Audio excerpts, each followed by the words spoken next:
Halo pemirsa, selamat malam untuk semuanya. Koko, cece, brother and sister.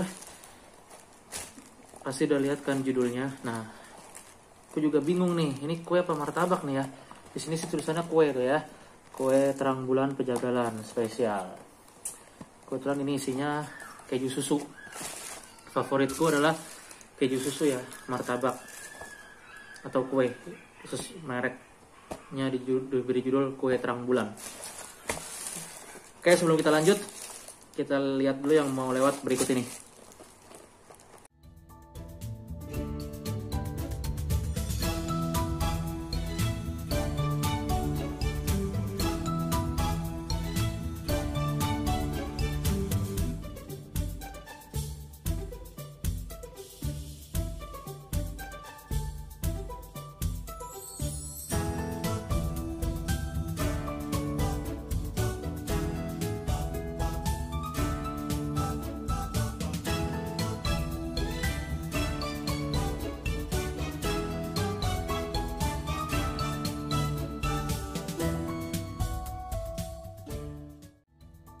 Oke, sebenarnya sih martabak sama kue sama aja gitu kan, sama-sama manis. Ada susunya, ada gulanya, ada kejunya. Pastikan udah cuci tangan. Tebel.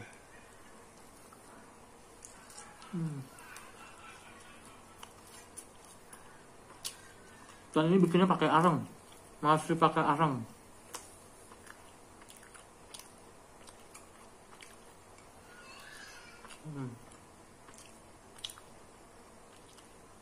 Gigitan pertama lembut, oke nih. Seperti biasa kalau martabak manis, asal manisnya nggak bikin enak, udah enak gitu.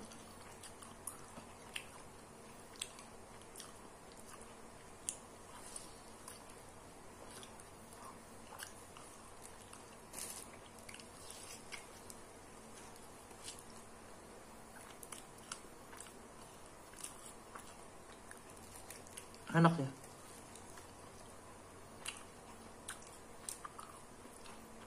Ini termasuk yang manisnya tidak bikin enak, makanya enak, jadi bikin lagi.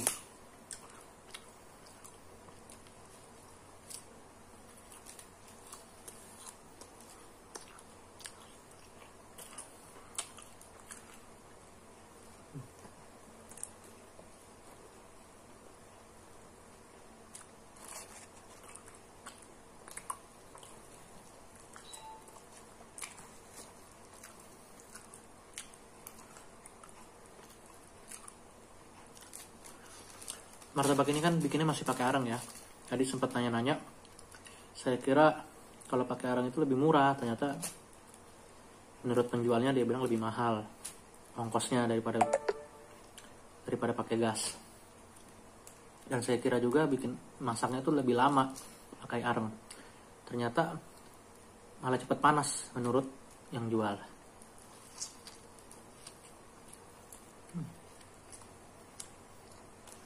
Enak. Martabaknya lembut, manisnya tidak bikin enak.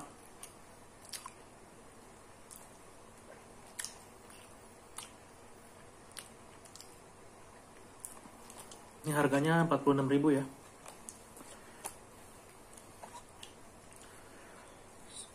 Di sepanjang jalan Pejagalan 1 ini yang paling lama ini, terang bulan.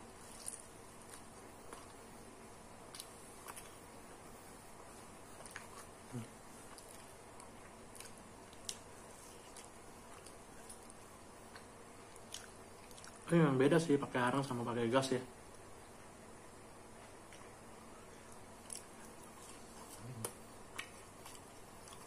Kayak ada apa ya? Kalau arang bisa ada bau-bau gosongnya gitu, tapi nggak gosong. Tapi enak.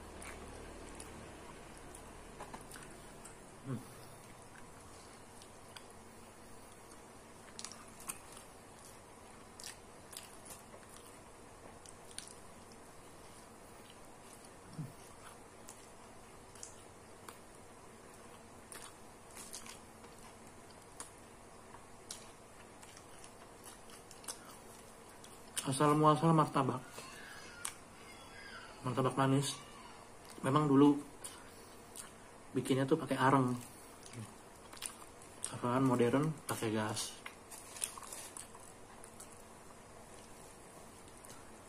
Ini mau pakai gas mau pakai areng, nggak masalah sih buat saya. Tapi yang ini enak.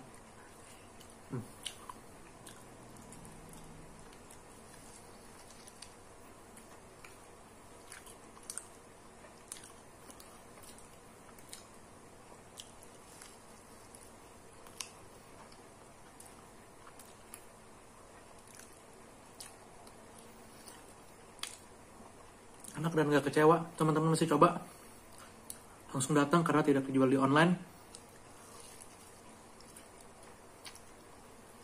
Di Jalan Pejagalan 1, Kelurahan Pekojan, Kecamatan Tambora, Jakarta Barat.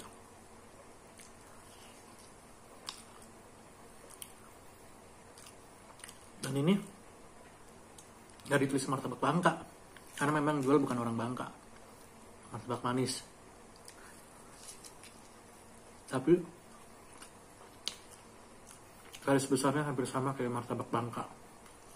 Biasanya kan orang martabak Bangka, martabak manis, martabak Bandung, martabak Pecenongan. Ini kue tulisannya gitu, mereknya kue terang bulan. Apa-apa sih sama saja, sejenis kue dengan martabak itu ya.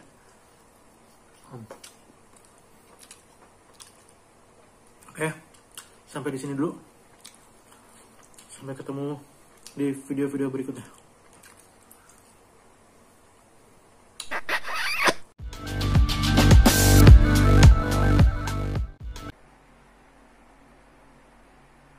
Soalnya presiden nggak bisa mengontrol manajemen BUMN. Kita nggak ada orang sebetulnya. Tapi Peruri gendeng juga, masa minta 500 miliar? Itu BUMN juga, itu sama aja udah dapat Pertamina nggak mau kerja lagi, tidur 10 tahun, jadi ular sanca, ular piton. Saya bilang, ini lagi mau tawar lagi. Saya pikir nggak masuk akal kalau gitu kelola seperti itu. Jadi persoalannya kalau saya jadi dirut, ribut, kadrun-kadrun mau demo, mau bikin gaduh lagi republik ini gitu loh. Tentu kita lagi ubah juga, sekarang kita kerjakan tentu transparansi. Hampir semua berita lelang ada di website. Soal mereka mainkan di dalam masih terjadi.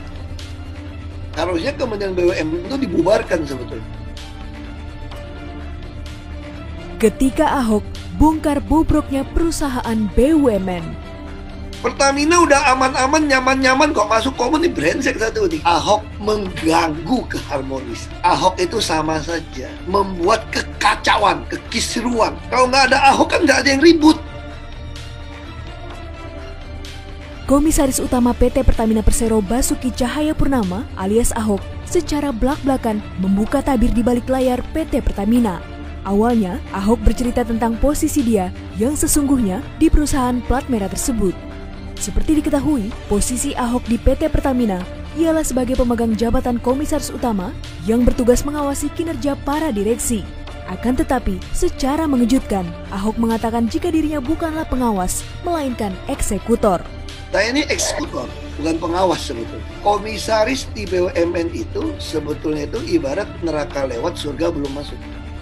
Adapun alasan ia mengibaratkan seperti itu, karena semua keputusan Rapat Umum Pemegang Saham atau RUPS yang menentukan Key Performance Indicator atau KPI, yakni penilaian kerja Dewan Komisaris dan Direksi, dilakukan di Kementerian BUMN. Menurutnya, Kementerian BUMN seharusnya dibubarkan dan membentuk semacam temasek, yakni penggabungan dari holding-holding BUMN yang akan menjadi super holding dan diberi nama Indonesia Incorporation. Harusnya Kementerian BUMN itu dibubarkan sebetulnya. Kita harus membangun semacam temasek, semacam Indonesia Incorporation.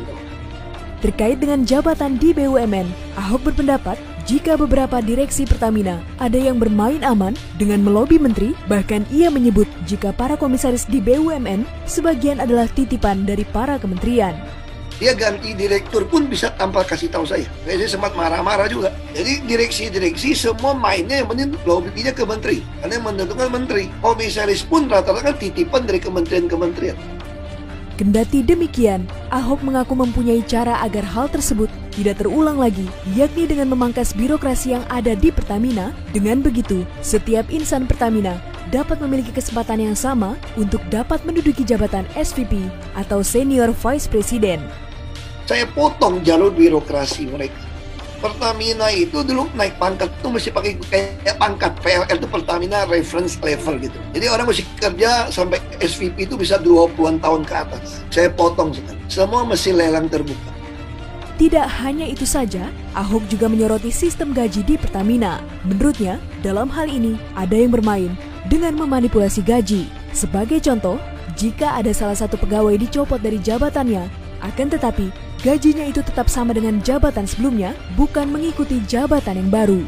Orang dicopot misalnya dari jabatan direktur utama anak perusahaan, misalnya gaji 100 juta lebih, masa dicopot gaji masih sama? Alasannya dia sudah orang lama. Ya harusnya kan gaji mengikuti jabatan Anda. Tapi mereka bikin gaji pokoknya gede-gede semua. Jadi bayangin orang kerja sekian tahun bisa gaji pokok 75 juta, dicopot nggak ada kerjaan pun dibayar segitu. Dikasih jabatan, gila aja nih. Terus alasan bisa dituntut. Nah itu yang kita lagi ubah sistem itu. Di samping itu, Ahok pun merasa kecewa terhadap perusahaan BUMN Peruri. Hal itu dikarenakan perusahaan BUMN yang bergerak di bidang percetakan uang ini meminta uang sebesar 500 miliar rupiah pada Pertamina untuk proses paperless yang menurutnya tidak masuk akal. Lalu sekarang saya lagi paksakan tanda tangan digital. Tapi Peruri gendeng juga. Masa minta 500 miliar untuk proses paperless di kantor Pertamina? Itu BUMN juga. Itu sama aja udah dapat Pertamina nggak mau kerja lagi, tidur 10 tahun. Jadi ular sanca, ular piton saya bilang.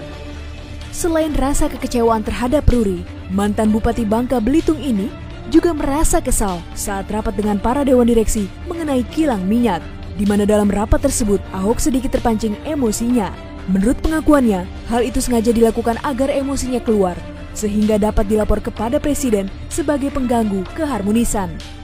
Nanti saya mau rapat penting soal kilang. Berapa investor yang udah nawarin mau kerja sama, kalian diamin. Terus yang udah ditawarin, kenapa tolak? Terus kenapa kerja seperti ini? Saya lagi mau auditin. Tempat saya emosi juga kemarin. Nah, mereka mau mancing saya emosi. Kalau saya emosi, laporin Presiden apa? Ahok mengganggu keharmonisan. Rasa kesal Ahok tidak hanya pada pembangunan kilang minyak saja, tetapi pada hutang Pertamina yang ingin mengakuisisi ladang minyak di luar negeri.